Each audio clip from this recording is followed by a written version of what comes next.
قدیم زمانے میں ایک بادشاہ تھا۔ اس کی 12 بیٹیاں تھیں، یعنی 12 شہزادیاں۔ ان کی خوبصورتی کا کیا کہنا تھا، سب کی سب ایک سے بڑھ کر ایک تھیں۔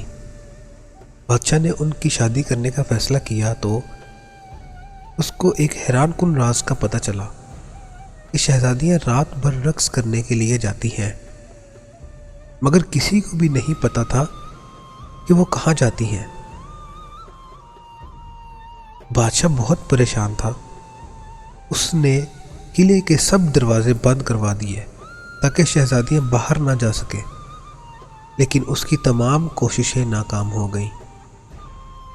وہ پریشان تھا کہ آخر ماجرا کیا ہے۔ بادشاہ نے اعلان کروایا کہ جو کوئی شہزادیوں کے رقص کا پتہ لگائے گا اسے اپنی پسندیدہ شہزادی سے شادی کرنے کا موقع ملے گا، اور وہ میرے مرنے کے بعد بادشاہ بھی بنا دیا جائے گا، اور اگر وہ 3 دن میں اس راز کا پردہ فاش نہ کر پایا تو اسے موت کی سزا دے دی جائے گی۔ یہ خبر ریاست میں ہر طرف پھیل گئی۔ ایک شہزادہ آیا جو رقص کے راز کا پتہ لگانا چاہتا تھا۔ اس نے کہا، میں آپ کی پڑوسی ریاست کا شہزادہ ہوں اور شہزادیوں کے رقص کا پتہ لگانے آیا ہوں۔ بادشاہ نے اس کا استقبال کیا۔ رات کا کھانا کھانے کے بعد اسے شہزادیوں کے کمرے کے ساتھ والا کمرہ سونے کے لیے دے دیا گیا۔ شہزادیوں کے کمرے کا دروازہ کھلا رکھا گیا اور شہزادے کا پلنگ ایسے رکھا گیا کہ وہ ساری رات ان پر نظر رکھ سکے۔ رات کو شہزادیاں اس کے لیے شربت لے کر آئیں، جس کو پیتے ہی اسے نیند آ گئی۔ جب اس کی آنکھ کھلی تو شہزادیاں رقص کر کے واپس آ چکی تھیں۔ تینوں دن ایسے ہی چلتا رہا۔ چوتھے دن جب شہزادہ بادشاہ کے سامنے حاضر ہوا تو اس کے پاس بادشاہ کے سوالوں کا کوئی جواب نہ تھا۔ بادشاہ نے اسے موت کی سزا دے دی۔ یوں ہی بہت سے لوگ آئے لیکن سب ناکام رہے۔ پھر ایک دن ایک زخمی سپاہی اپنی قسمت آزمانے بادشاہ کی ریاست کی طرف چل پڑا۔ راستے میں اسے ایک بڑھیا ملی۔ سپاہی نے بڑھیا کی مدد کی۔ بڑھیا نے بدلے میں اسے ایک پوشاک دی اور کہا کہ یہ پہن کر تم کسی کو نظر نہیں آؤ گے، اور یہ بھی بتایا کہ جو جوس شہزادیاں تمہیں دیں وہ مت پینا۔ سپاہی بادشاہ کی ریاست میں پہنچ گیا۔ بادشاہ نے اس کا استقبال کیا اور اسے بھی شہزادیوں کے رقص کا راز معلوم کرنے کے لیے 3 دن دیے گئے۔ رات کو بڑی شہزادی اس کے لیے جوس لے کر آئی۔ سپاہی چونکہ بہت ذہین تھا، اس نے جوس پی تو لیا مگر نگلا نہیں، کیونکہ اس نے منہ میں سپنچ رکھا ہوا تھا۔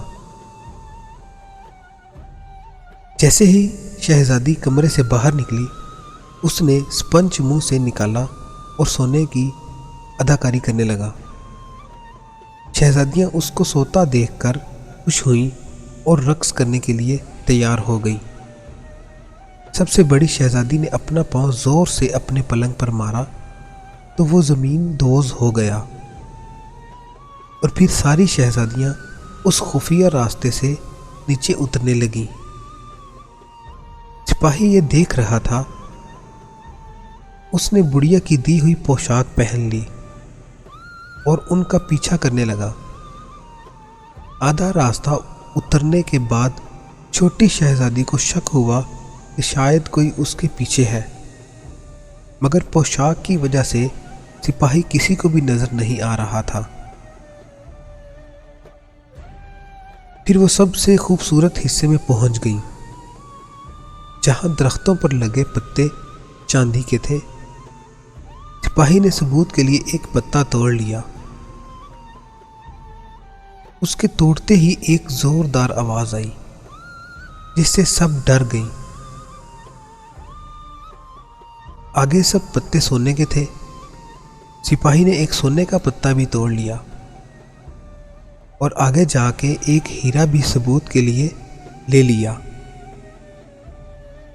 پھر شہزادیاں ایک جھیل کے کنارے پہنچ گئیں جہاں 12 شہزادے ناؤ کے ساتھ ان کا انتظار کر رہے تھے۔ ہر ایک شہزادی ایک ایک شہزادے کے ساتھ بیٹھ گئی۔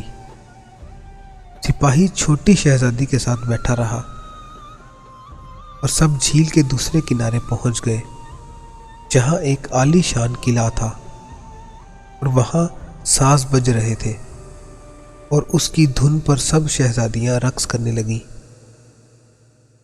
صبح 3 بجے تک یہ سب چلتا رہا جب تک ان کے جوتوں میں چھید ہو گئے اور پھر سب واپس آ گئیں اور سپاہی بھی جلدی سے بھاگ کر اپنے کمرے میں جا کر سو گیا کہ کسی کو شک نہ ہو۔ یہ سلسلہ کئی دن تک چلتا رہا۔ سپاہی ان کا تعاقب کرتا رہا اور ثبوت بھی لاتا رہا اور ان سے پہلے ہی آ کر سو بھی جاتا، یوں کسی کو شک بھی نہیں ہوا۔ جب فیصلے کی گھڑی آئی تو بادشاہ نے سپاہی کو بلایا۔ سپاہی نے کہا، عالی جا،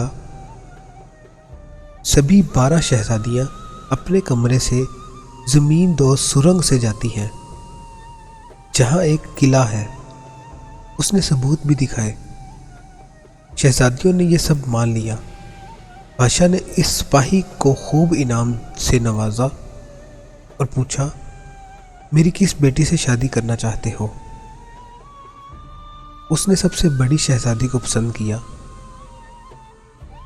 اور پھر دونوں کی شادی دھوم دھام سے کر دی گئی۔ بادشاہ نے اعلان کیا کہ میری وفات کے بعد میرا داماد اس سلطنت کا بادشاہ ہوگا اور پھر سب ہنسی خوشی رہنے لگے۔